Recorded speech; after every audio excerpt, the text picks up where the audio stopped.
And that's it for me. I'm going to hand you over to Neil now. The best man.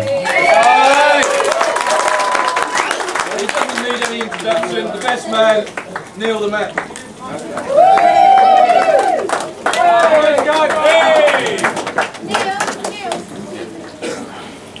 First of all, I think we need to hand out some need to hand out some flowers. No idea what they're for, but they're lovely. Jane and Auntie Paula, obviously.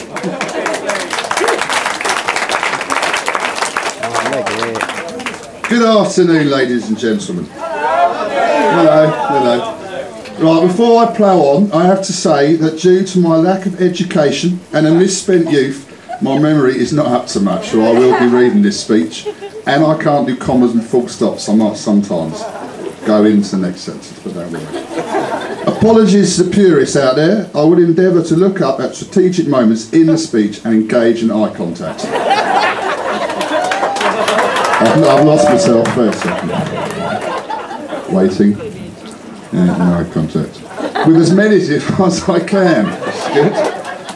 I hope that makes you feel special on this, a special day. And for those of you to whom there is no optical interaction, I can only apologise. To me, you're still special. First up, I'd like to thank the bridesmaids, Sally Ann and Carey, on Chantel's behalf.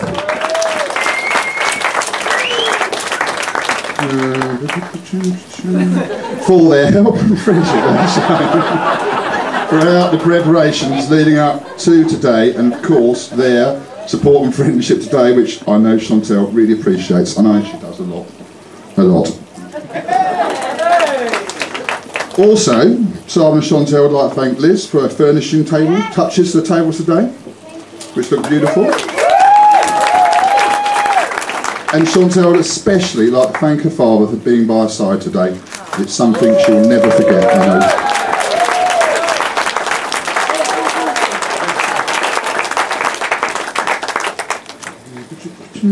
I'd also like to thank the ushers. I won't name all of them individually, as you'll probably meet them all later. But I must mention Jim. Simon is lucky enough, he's over here, to have Jim as his groomsman today, and his reading in the church was spot on. And if you'd like to meet him later, look for a gentleman swaying at the bar, swearing at his shadow. That'll be Jim Bob. Approach with caution, avoid eye contact, and if you're very, very lucky, he may utter a coherent word. If he does, treasure that moment. We always do.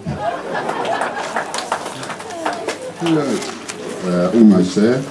Back to the ushers and their duties. As an aside, can I see all the ushers after meal for a debriefing? Some of you weren't up to scratch today, and I think you know who you are. The parking organisation was a shambles. I wrote this before the day, you were very good. And where was your safety vest? Actually, you did have one, but I told Chantel not to give it to you, otherwise it would ruin that line. So sorry about that. Apart from the mistakes, the ushers as a group have been superb and helped make this a smooth and successful day, up until now. Not for any of them would cause any problems, it's just I want to sound like I haven't been reading a pre-prepared speech, which obviously I have. Now I'd like to thank Simon for giving me the honour of being his best man. It has made me really proud, and we have been mates since we were 12, and we're still mates 20 years later. Two misfits, one from Liverpool, the other from Essex. Now according to websites, I'm meant to assassinate Simon's character, but I can't. All I can say is that they're best of friends. Proof of this was during the set-up for the wedding, and me, Simon and Charlie put up some of the marquee. Rather than treating it as a simple operation that it is, we bumbled around, losing bits, falling over and laughing at each other. Just the same as we would have done when we were 15. Talking of 15, that is the same age that me and Simon started playing in a band together, and we still play in the same band today with Jim and Owen, something we all love doing. A point of interest, we will be playing later, so if you fancy throwing a few shapes on the dance floor, come and join us.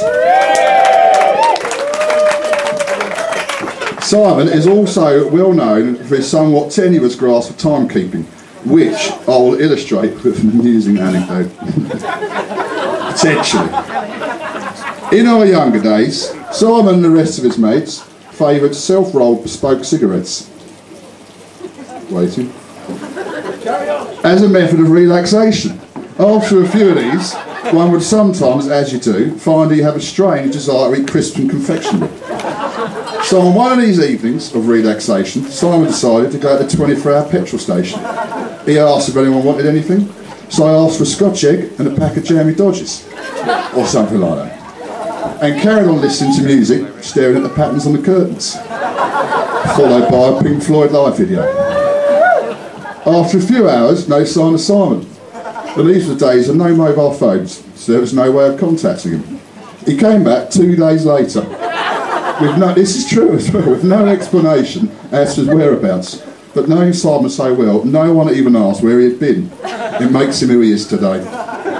And yes, he is forgetful. No Scotch egg, no jammy Dodgers. I was left starving.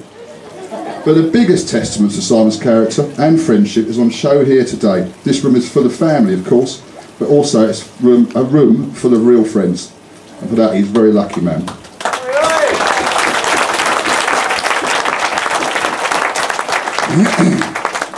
Now, Chantel, she has never been known just as Simon's girlfriend. She has always been known as Chantel. This is testament to her character and the affection that we hold for her. She has made Simon a very happy man, and she makes a stunning bride. And yes, I did write this 2 weeks ago, but we all knew she would look incredible. And she does.